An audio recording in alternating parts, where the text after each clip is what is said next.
Borders. Firstly हमने working area पे मैंने कर्सर पुट किया और हम बॉटम बॉर्डर पे जैसे ही क्लिक करेंगे तो जहाँ पे मेरा कर्सर होगा उसके जस्ट बॉटम में बॉर्डर आ जाएगा। Then next option top border, जहाँ पे कर्सर होता है उसके जस्ट टॉप पे बॉर्डर आ जाएगा। लेफ़्ट से लेफ़्ट बॉर्डर और राइट से राइट बॉर्डर इंसर्ट हो जाएगा।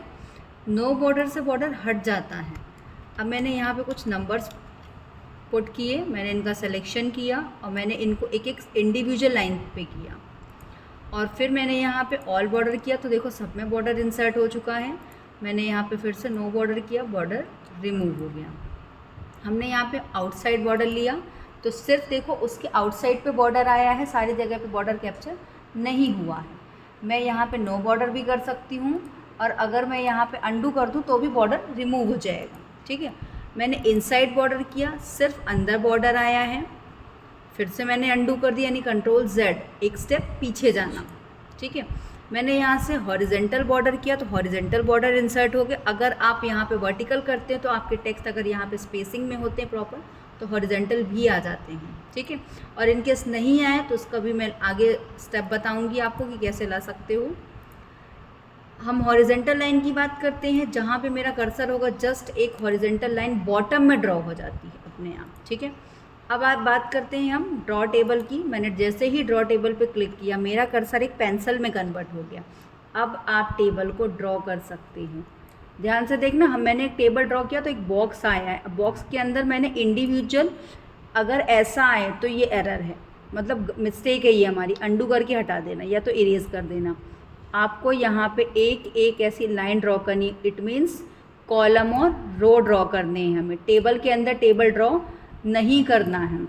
अगर टेबल के अंदर टेबल ड्रॉ करते हो तो वो आ तो जाएगा, ओवरलैप हो जाएगा और आप कभी भी टेबल की साइज़ को एडजस्ट नहीं कर पाओगे अपने अकॉर्डिंग। तो मैंने यहाँ पे रो एंड कॉलम्स इंसर्ट कर लिए हैं और जितने भी रो एंड कॉलम्स ड्रॉ कर लिए हैं तो जितने भी चाहो उतने रो एंड कॉलम्स ड्रॉ कर सकते हो। देखो, जब मैंने यहाँ पे टेबल ड्रॉ की तो यहाँ टेबल टूल्स नाम का एक ऑप्शन ऐड ऑन हुआ, लेकिन अगर मैं बाहर क्लिक कर दूँ तो वो हट जाएगा क्योंकि वो फीचर ही इस टेबल की वजह से आया है। इसमें दो ऑप्शन आए हैं, डिज़ाइन और लेआउट। फर्स्टली हम डिज़ाइन समझते हैं। यहाँ पे डिज़ाइन का यूज़, यहाँ पे सिर्फ इसकी फॉर्मेटिंग डिज़ाइनिंग के लिए, देखो ये जो दिख रहा है आप यहाँ से कोई भी स्टाइल पिक कर सकते हैं।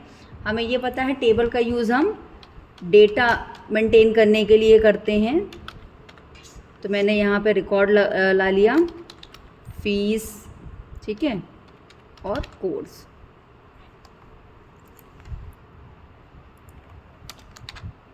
मैंने यहाँ पे कुछ स्टूडेंट्स का डेटा लिख लिया।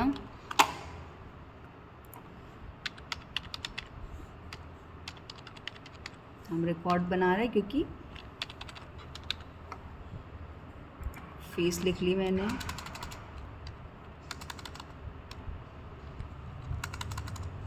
ठीक है, मैंने कोर्स पे पुट कर दिया।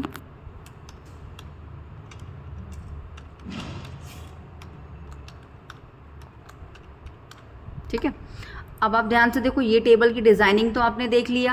आप शेडिंग से यहाँ से भी कलर आप चेंज कर सकते हो किसी पर्टिकुलर का। ठीक है, आपको सबका चेंज करना तो ये जो प्लस दिख रहा है इस पर क्लिक करो, सेलेक्ट ऑल हो जाएगा। फिर आप यहाँ से चेंज करोगे तो वो ओवरऑल पे अप्लाई होता है।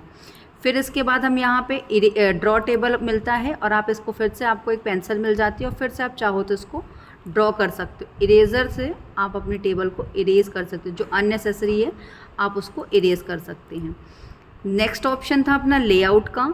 मैंने यहाँ पे कर्सर रखा, ध्यान से देखना, मैंने सीरियल नंबर पे कर्सर रखा है। मैंने सेलेक्ट सेल किया तो पर्टिकुलर सेल सेलेक्ट हुआ, क्योंकि ऐसे ऐसे कॉलम और ऐसी ऐसी रो होती है। कॉलम और रो का कॉम्बिनेशन सेल कहलाता है। ये एक एक इंडिविजुअल सेल हैं। तो जब मैंने यहाँ कर्सर रखा, सेलेक्ट सेल किया तो पर्टिकुलर सिर्फ सेल सेलेक्ट हुआ। मैंने सेलेक्ट कॉलम किया तो जहाँ पे कर्सर था वो पूरा कॉलम सेलेक्ट हुआ। फिर इसके बाद मैंने सेलेक्ट रो किया तो जहाँ कर्सर था वो रो सेलेक्ट हो गई। सेलेक्ट टेबल किया, पूरी टेबल सेलेक्ट हो गई। डिलीट बात करते हैं, डिलीट सेल से वो सेल डिलीट हो गई। डेटा लेफ़्ट में शिफ्ट हो रहा है, ऊपर शिफ्ट करना है, इंटायर रो डिलीट करनी है, इंटायर कॉलम डिलीट करनी।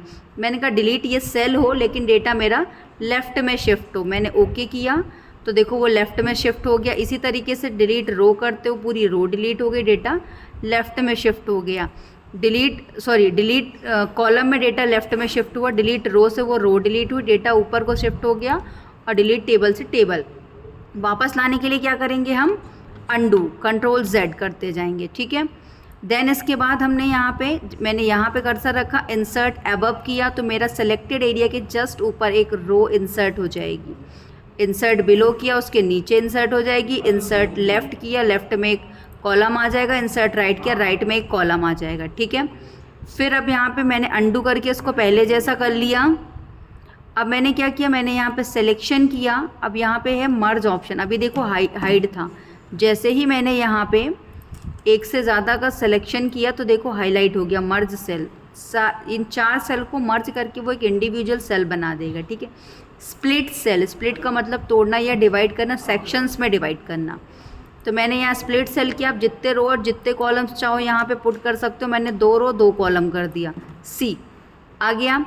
मैंने यहाँ पे कर्सर रखा और स्प्लिट टेबल किया। जैसे मैंने स्प्लिट टेबल पे क्लिक किया तो देखो यहाँ से 2 टेबल हो गई। अब कैसे पता चलता, अभी तो क्या यहाँ पे शो नहीं हो रहा है, कैसे पता चलेगा, ये प्लस का साइन एक यहाँ आ रहा है और एक यहाँ आ रहा है, ये इंडिकेट कर रहा है कि दोनों अलग अलग टेबल हैं।